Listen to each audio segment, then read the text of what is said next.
Kenalin, namaku Novia. Namaku Deswan Kika. Dan namaku Widya.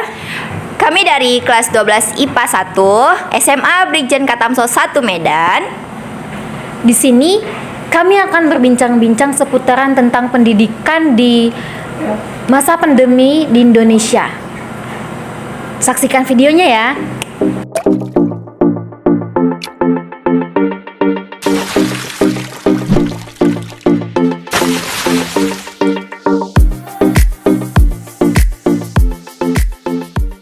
Oke guys, jadi di sampingku ini ada dua kakak-kakak cantik banget loh dan kece habis. Oke, kita tanya tentang pendidikan di zaman pandemi ini. Menurut mereka tuh bagaimana ya? Oke, yang di sebelahku ini namanya Deswan Kika. Oke, kakak Deswan Kika. Jadi menurut kakak Deswan Kika ini bagaimana pendidikan di Indonesia pada masa pandemi di Indonesia? Menurut aku sih udah bagus, ada kemajuan, cuman kurang efektif. Kenapa aku bilang kurang efektif? Karena kita pada saat pandemi ini menggunakan sistem daring yang dimana siswa nggak perlu datang ke sekolah, dan itu yang mempersulit siswa untuk memahami materi-materi atau pembelajaran yang dikasih guru ke mereka gitu sih. Enggak hanya itu aja nggak sih? Ada beberapa kendala juga di masa pandemi ini, di mana banyak siswa-siswi yang tidak memiliki handphone sehingga menghambat dalam proses pembelajaran juga. Benar sih. Oke, jadi teman-teman, menurut kakak-kakak ini pendidikan di Indonesia itu bagus, tapi karena ada pandeminya ini, jadi itu sangat kurang efektif bagi siswa-siswa. Contohnya tadi yang dibilang kakak Widya, bagaimana dengan siswa yang tidak mempunyai handphone, tidak mempunyai jaringan, atau rumahnya itu tidak ada listrik? Bagaimana dia bisa menempuh pendidikan secara online seperti yang kita rasakan kali ini? Guys, ngomong-ngomong, kami bertiga ini adalah siswa kelas 12 SMA. Jadi kami ini udah bisa dibilang di tahap akhir masa perjuangan, tapi masa perjuangan di sekolah loh ya kan? Sebenarnya nggak tahap akhir sih, soalnya ini lebih ke awal dari menatap masa depan.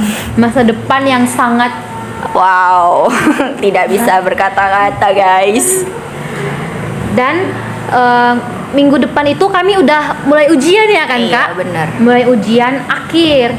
Jadi siap ujian itu kami tuh udah selesai sekolahnya, nggak ngapa-ngapain lagi, nggak ada namanya tugas, ujian-ujian itu udah nggak ada lagi.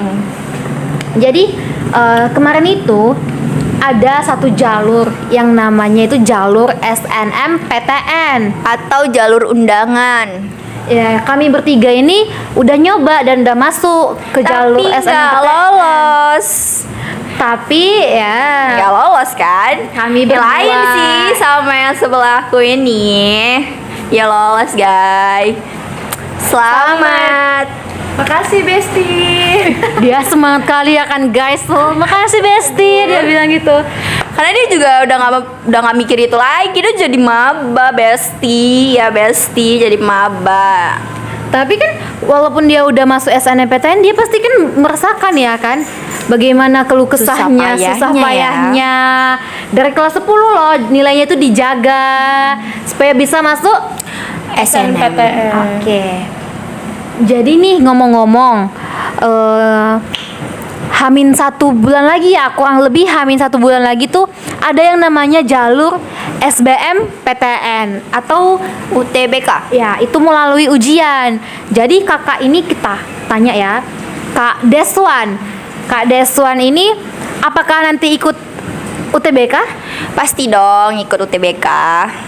Dan kalau boleh tahu, apa persiapan yang udah kakak siapkan untuk menuju UTBK ini?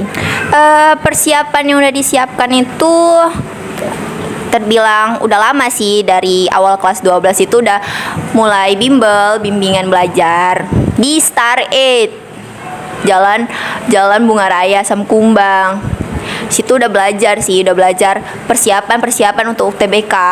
Karena emang fokus ke UTBK-nya sih. Kalau SNM kan beruntung-beruntungan gitu. Memangnya Star 8 ini apa sih Kak? Tempat apa gitu? Star 8 ini kayak tempat belajar buat siswa-siswi yang kelas 12 nih mau masuk perguruan tinggi nih, masuk negeri atau apa kedinasan juga bisa ke situ gitu kan, kita belajar materi-materi UTBK, persiapan-persiapan untuk menuju UTBK tadi kan. Terus di Start Ed itu bagus banget sih aku akuin, karena di sana biayanya juga terjangkau, terus nggak jauh sih dari sekitaran Sunggal. Buat anak Sunggal nih, kalau emang mau bimbingan belajar ke Start Ed aja sih, soalnya cuma di Jalan Bunga Raya Asam Kumbang, deket banget loh. Masa kalian nggak mau gitu? Tentor-tentornya juga baik, ramah, support banget sih, the best. Terus untuk Novia, gimana persiapan UTBK-nya? Ya, aku sih udah banyak latihan soal UTBK ya. Soalnya kan aku kan nggak bimbel gitu kan. Jadi aku udah banyak latihan soal untuk UTBK. Aku belajar soal-soal itu melalui YouTube. Kan banyak tuh kan di YouTube latihan-latihan soal, penjelasannya juga. Jadi ada salah satu channel YouTube yang memang bagus banget loh. Penjelasannya itu juga detail dan mudah dipahami. Nama channelnya itu Ruang Para Bintang. Kakak-kakak kan nggak mungkin nggak tahu kan YouTube Ruang Para Bintang. Tahu banget sih. Jadi di channel Ruang Para Bintang itu banyak banget soal-soal UTBK. Penjelasannya juga bagus, sangat detail. Jadi mudah untuk dipahami, kayak siswa-siswa untuk UTBK. Jadi untuk teman-teman yang nggak bimbel, jangan kecil hati loh. Belum tentu kita nggak bisa kan, pasti bisa kalau ada kemauan. Jadi untuk teman-teman bisa latihan soal melalui channel YouTube Ruang Para Bintang. Boleh nanti dibuka ya teman-teman. Jadi, untuk teman-teman yang belum lulus SNPTN, jangan kecil hati ya, karena masih ada UTBK. Selamat belajar teman-teman. Bye bye.